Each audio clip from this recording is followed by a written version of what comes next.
So a lot of people ask us this kind of question as to kind of where the hell did it all come from, what's it all about, and fundamentally a lot of people now publicly are very transfixed on Bitcoin. That's the big one everyone's heard of, everyone talks about, but where we are today, Bitcoin's now existed for over 10 years. So loads of things have happened and there's so many misconceptions along the way.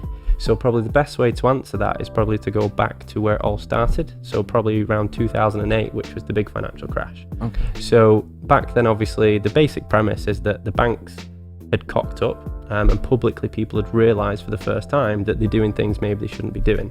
And obviously we had the big recession. So as it goes, the story of Bitcoin, although some people may disagree, is that a group of people, a group of computer programmers got together under the pseudonym of Satoshi Nakamoto, and they basically came up with this concept, which was quite simple, which is, why do we need a bank or a third party in order for two different people to pay each other?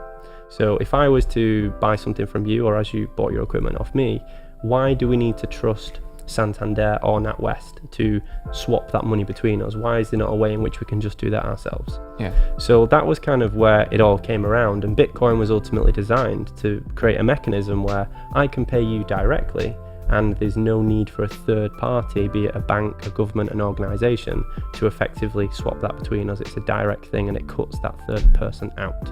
That's the whole premise of what this technology then became. So it's basically cash, a digital version of cash. Kind of, yeah. That was its first in conception. It was exactly that, a digital cash. So the same way I could give you cash now and no one else needs to get involved, this was an online version of that same process, because up until then, and still the majority today, it requires a bank, a government, an investment house, a third party to do that transaction.